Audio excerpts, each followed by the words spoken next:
Selamat siang dokter, sebelumnya izin memperkenalkan diri, kami dari B7. Pada kesempatan kali ini akan mempresentasikan hasil student project kami yang akan membahas tentang lung abscess. Berikut merupakan anggota dari SGD kami. Jadi untuk poin-poin yang akan kami bahas meliputi pendahuluan, tinjauan pustaka, juga kesimpulan.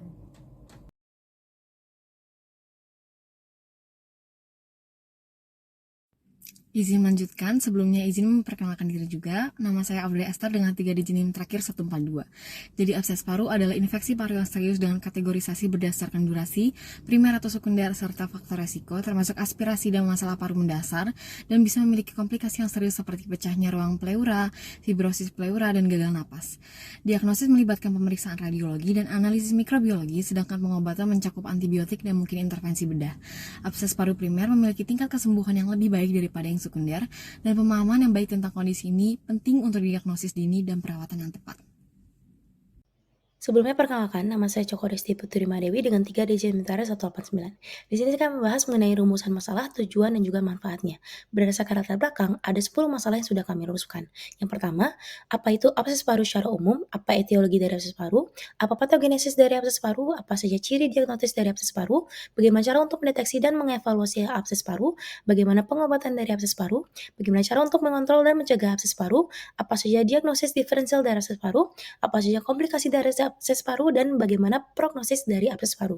Adapun tujuannya, untuk mengetahui abses paru secara umum, untuk mengetahui etiologi dari abses paru, untuk mengetahui patogenesis dari abses paru, untuk mengetahui ciri diagnosis dari abses paru, untuk mengetahui cara mendeteksi dan mengevaluasi abses paru, untuk mengetahui pengobatan dari abses paru, untuk mengetahui cara mengontrol dan mencegah abses paru, untuk mengetahui diagnosis diferensial dari abses paru, untuk mengetahui komplikasi dari abses paru, dan untuk mengetahui prognosis dari abses paru itu sendiri. Selanjutnya, sini akan membahas mengenai manfaat. Di manfaat kita memiliki dua, yaitu manfaat secara teoritis dan juga manfaat secara praktis. Untuk yang manfaat secara teoritis, hasil dari student project ini diharapkan menambah wawasan mengenai topik yang akan kami bahas, yaitu abses paru. Sedangkan untuk manfaat praktisnya, ada yang bagi penulis dan juga bagi pembaca. Bagi penulis, diharapkan student project ini dapat menjadi wadah bagi kami, penulis, untuk mengembangkan diri dalam membuka wawasan kami lebih luas. Dan terkait dengan untuk pembacanya, diharapkan student project ini dapat menjadi informasi yang berguna bagi pembaca khususnya mengenai abses paru. Mungkin sekian yang dapat saya sampaikan, bisa dilanjutkan oleh teman saya. Terima kasih.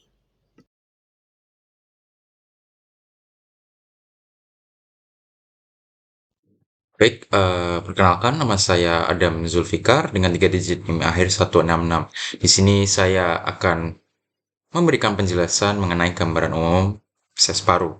Jadi abses paru itu merupakan kondisi patologis akibat infeksi mikroba sehingga jaringan parenkim pada paru itu menjadi nekrosis. Pada gambaran klinisnya terdapat terbentuknya lubang atau rongga yang berisi nanah pada paru itu sendiri. Jadi untuk berdasarkan durasinya, kondisi abses paru ini diklasifikasikan menjadi dua, yaitu yang pertama adalah kondisi akut yang dimana durasinya adalah kurang dari 4 minggu. Kemudian yang kedua adalah kondisi kronis yang dimana durasi dari patologis ini lebih dari 4 minggu. Sekian dari penjelasan saya. Berikutnya akan dilanjutkan oleh rekan-rekan saya. Terima kasih. Baik, terima kasih atas kesempatan yang telah diberikan kepada saya. Perkenalkan, saya Joanna Alisa Tanura Harja dengan 3 digit NIM terakhir 079. Di sini, saya akan menjelaskan mengenai etiologi dari abses paru. Secara garis besar, etiologi abses paru dapat dibagi menjadi dua, yaitu abses paru primer dan abses paru sekunder. Abses paru primer timbul pada pasien yang sebelumnya sehat atau tidak memiliki gangguan paru yang mendasari dan biasanya bersifat soliter. Sedangkan abses paru sekunder timbul pada pasien dengan predisposisi kondisi paru tertentu dan umumnya bersifat multiple. Penyebab abses paru primer paling umum berasal dari aspirasi, utamanya konten orofaringeal, maupun perkembangan pneumonia bakterial, secara dominan disebabkan oleh organisme seperti Staphylococcus aureus, Streptococcus pneumoniae, dan bakteri anaerob lainnya. Etiologi abses paru juga dapat diklasifikasikan berdasarkan jenis mikroorganisme yang menginfeksi, yaitu polimikrobial dan monomikrobial. Mayoritas penyebab kasus abses paru bersifat polimikrobial, yaitu campuran antara bakteri anaerob dengan organisme aerob atau organisme anaerob fakultatif. Sekian penjelasan dari saya, selanjutnya akan saya serahkan kepada teman saya. Terima kasih. Baik, izin memperkenalkan diri, saya Putri Balkis Hansa Alhanza dengan 3 digit NIM terakhir 136. Pada kesempatan kali ini saya akan menjelaskan tentang patogenesis dari abses paru. Abses paru dapat terjadi ketika infeksi bakteri menyebar melalui dua cara, yakni secara bronkogenik dan hematogenik. Penyebaran bakteri secara bronkogenik dapat disebabkan oleh aspirasi sekret orofaringeal, tumor yang menyebabkan obstruksi bronkus, pembesaran kelenjar limfa, atau kelainan kongenital. Sementara itu, penyebaran bakteri secara hematogenik dapat disebabkan oleh sepsis abdomen, sepsis tromboemboli, infeksi endokarditis, dan adiksi penggunaan obat melalui intravena. Kumpulan bakteri tersebut kemudian merusak sel parenkim paru dengan cara mengeluarkan toksin. Hal tersebut menyebabkan terjadinya mikrotrombosis vena dan produksi enzim proteolitik oleh neutrofil meningkat, sehingga menyebabkan terjadinya nekrosis yang terfokus pada jaringan paru dan menimbulkan kavitasi yang diisi oleh materi purulen dan pada akhirnya berakhir pada terjadinya abses paru. Perkenalkan, saya Putu Cahya Permeswari dengan 3 digit NIM akhir 151 akan menjelaskan mengenai tanda dan gejala serta pemeriksaan fisik abses paru. Untuk tanda dan gejalanya yang paling sering dikeluhkan adalah demam, batuk berdahak, dan rasa lelah. Namun apabila infeksi yang terjadi sudah bersifat kronis, maka dapat disertai dengan penurunan berat badan dan batuk berdahak yang berbau busuk. Jika infeksi menyebar ke pleura, pasien dapat mengalami radang selaput paru serta mengalami nyeri dada pleuritik. Sedangkan untuk pemeriksaan umumnya, difokuskan terhadap pemeriksaan tanda vital dan pemeriksaan paru. Tanda-tanda vital dapat menunjukkan bahwa pasien mungkin terjadi peningkatan suhu atau demam dan peningkatan frekuensi pernapasan atau takipnea. Pada pemeriksaan paru, akan didapatkan gambaran dada asimetris, fremitus vokal meningkat, perkusi redup, tronki inspirasi, dan bunyi bronkofesikular pada auskultasi. Sebelumnya, perkenalkan nama saya Muhammad Islamul Hidayat dengan 3 digit NIM terakhir 093. Pada kesempatan kali ini, saya izin untuk menjelaskan pemeriksaan radiologi abses paru. Jadi, ronsen dada maupun CT scan dada dapat digunakan untuk membantu menegakkan diagnosis dan mengetahui lokasi abses paru, serta mengeliminasi diagnosis banding dari abses paru. Namun CT scan lebih baik digunakan dalam mendiagnosis karena lebih sensitif terhadap obstruksi lesi endobronkial yang didapatkan berupa gambaran lesi kecil.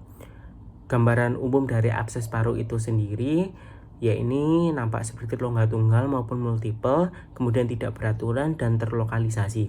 Abses dibatasi oleh dinding tebal dengan infiltrat di dalamnya. Salah satu implementasi seperti gambar yang telah saya cantumkan yaitu abses paru karena Crohn disease. Gambaran yang khas dapat membantu klinisi dalam mendiagnosis dari abses paru itu sendiri. Terima kasih. Baik, terima kasih atas kesempatannya. Sebelumnya perkenalkan, saya Niputu Sinti Harun Bracetak dengan 3 digit NIM terakhir 018. Di sini saya akan menjelaskan mengenai deteksi dan juga evaluasi dari abses paru. Deteksi abses paru merupakan langkah penting dalam penegakan diagnosis. Deteksi dapat dilakukan dengan anamnesis, pemeriksaan fisik, serta evaluasi melalui pemeriksaan penunjang. Saat anamnesis, kita bisa melakukan screening, ada atau tidaknya gejala-gejala abses paru dengan menanyakan keluhan pasien. Gejala yang dimaksud bisa demam, batuk, nyeri dada, serta dispeni dengan durasi rata-rata 13 hari. Kemudian untuk pemeriksaan fisik bisa dilakukan pada sistem respirasi, biasanya akan ditemui takipeni, perkusi tumpul, peningkatan fremitus, ronki inspirasi, dan bunyi bronkofesikuler. Evaluasi dilanjutkan dengan pemeriksaan penunjang, baik laboratorium maupun radiologi. Dalam pemeriksaan laboratorium biasanya pemeriksaan sputum dengan pengecatan gram, yang akan ditemui banyak neutrofil dan flora campuran tergantung dengan etiologi dari abses paru. Untuk radiologi bisa melakukan X-ray atau CT scan pada dada, di mana akan dijumpai lesi kavitas dengan infiltrat. Mungkin sekian yang dapat saya sampaikan, akan dilanjutkan oleh teman saya. Baik, izinkan saya untuk melanjutkan presentasi. Di sini perkenalkan nama saya Niputu Absari dengan 3 digit NIM akhir 058 yang akan menjelaskan mengenai pengobatan abses paru. Ada 3 hal. Yang pertama, pemberian antibiotik. Pemberian antibiotik ini merupakan terapi standar bagi pasien abses paru, diantaranya dengan memberikan metronidazole, makrolida, clindamycin bagi pasien dengan alergi penisilin, kemudian bagi pasien dengan MRSA bisa diberikan dengan cefazolin, netsilin, atau oxacillin. Kemudian yang kedua adalah dengan terapi endoscopic drainage, di mana merupakan penyedotan nanah dengan memasukkan alat endoskopi ke dalam dinding paru untuk mengeluarkan nanah dengan dipandu oleh CT scan dada. Prosedur ini biasanya dilakukan jika ukuran abses mencapai lebih dari 6 cm. Dan yang terakhir adalah tindakan operasi. Opsi pengobatan terakhir jika kondisi abses paru sudah parah dan terdapat keluhan batuk berdarah. Sekian dari saya, terima kasih. Saya izin untuk melanjutkan presentasi. Sebelumnya perkenalkan, saya Ida Ayu Prartinia Surya dengan 3 digit NIM terakhir 230. Pada kesempatan kali ini, saya akan menjelaskan mengenai kontrol dan juga pencegahan dari abses paru. Yang pertama, kita harus mengetahui bagaimana seseorang itu bisa terkena abses paru, yaitu dengan cara mengetahui faktor resiko yang dapat mengembangkan abses paru. Dalam hal ini, faktor resiko tersebut adalah aspirasi. Aspirasi sendiri merupakan kondisi masuknya benda asing ke dalam saluran pernafasan akibat tertelan ataupun terhirup, di mana pasien yang memiliki risiko tinggi untuk terkena atau melakukan aspirasi adalah pasien yang terbaring di tempat tidur seperti pasien dengan cerebrovascular accident or CVA, dan dengan hemiplegia, Parkinson berat, Alzheimer berat, dan pasca operasi berisiko tinggi untuk terjadi aspirasi. Dengan demikian, pasien yang memiliki risiko tinggi ini harus dipantau secara menyeluruh dan mendapatkan terapi fisik. Kemudian yang kedua adalah tentunya untuk melakukan pola hidup bersih dan juga sehat, di mana pola hidup bersih ini diperlukan untuk menghindari kontaminasi dari kuman-kuman penyebab abses paru. Selanjutnya yang terakhir adalah melakukan edukasi mengenai gejala abses paru seperti demam, sesak nafas, batuk, dan sekutu agar dapat mendapatkan pengobatan yang secepatnya apabila merasakan gejala yang menunjukkan ke arah abses paru. Sekian yang dapat saya sampaikan, terima kasih. Baik, sebelumnya perkenalkan kembali, saya Joanna Alisa Tanura Harja dengan 3 digit NIM terakhir 079. Di sini ada beberapa diagnosis diferensial abses paru, yaitu karsinoma bronkogenik, tuberkulosis, empiema pleura terlokalisasi, bula emphysematus yang terinfeksi, pneumoconiosis cavitas, hernia hiatus, hematoma paru, kista hidatid pada paru-paru, infark cavitas pada paru-paru, granulomatosis dengan poliangitis, aspirasi benda asing, dan emboli paruseptik. Sekian dari saya, selanjutnya akan saya serahkan pada teman saya. Terima kasih. Perkenalkan, saya Natasha Pramatia Putri dengan 3 digit NIM terakhir 111. Saya akan menjelaskan tentang komplikasi abses paru. Penyebab dari komplikasi abses paru itu adalah penyebab abses yang tidak diketahui dengan segera, sehingga penyakit tidak ditangani dengan cepat. Untuk contoh penyebab abses paru sendiri yaitu kebocoran pada ruang pleura, fibrosis pleura, ketidakmampuan paru-paru untuk mengembang, gagal napas, fistula bronkopleural, dan juga fistula pleurokutan. Selanjutnya saya akan menjelaskan tentang prognosis abses paru. Untuk abses paru primer memiliki prognosis yang baik, 90% dapat ditangani dengan antibiotik sesuai dengan hasil pengecatan gram dan juga kultur. Selanjutnya untuk abses paru sekunder, prognosisnya lebih buruk dan juga mortalitasnya 75% dan harus menangani penyakit yang menyebabkan abses. Contoh penyakitnya adalah imunocompromise, imunodefisiensi, dan juga bronchial neoplasia. Perkenalkan, nama saya Mandi Gedi Fadil Maman dengan 3 digit NIM terakhir 100. Kesimpulan dari student project ini adalah yang pertama, abses paru adalah kondisi patologis yang disebabkan oleh infeksi mikroba berat, mengakibatkan nekrosis pada jaringan parenkim paru dan pembentukan rongga berisi nanah. Kedua, penyebab utama abses paru meliputi aspirasi bahan orofaringeal dan pneumonia bakterial, dengan bakteri seperti Staphylococcus aureus dan Streptococcus pneumoniae sebagai penyebab dominan. 3. Gejala klinis abses paru mencakup demam, batuk berdahak, dan rasa lelah yang berlangsung selama beberapa minggu. Pemeriksaan fisik dapat mengungkapkan tanda-tanda seperti peningkatan suhu tubuh, frekuensi pernafasan yang meningkat, serta perubahan auskultasi paru. Keempat, diagnosis abses paru memerlukan pencitraan radiologi seperti ronsen dada atau tomografi komputer dada. 5. Pengobatan abses paru terdiri dari pemberian antibiotik dan terapi lainnya, seperti endoscopic drainage untuk mengeluarkan nanah. Penanganan segera sangat penting, terutama pada pasien dengan abses sekunder dan kondisi imunokompromis. Keenam, pencegahan aspirasi, terutama pada pasien berisiko tinggi, seperti mereka yang mengalami cerebrovascular accident atau CVA, sangat penting untuk mengurangi risiko terjadinya abses paru. Diagnosis diferensial harus dilakukan untuk memastikan diagnosis yang akurat dan pengobatan yang sesuai. Demikianlah akhir dari presentasi kami. Terima kasih atas perhatiannya, dan mohon maaf apabila ada salah kata.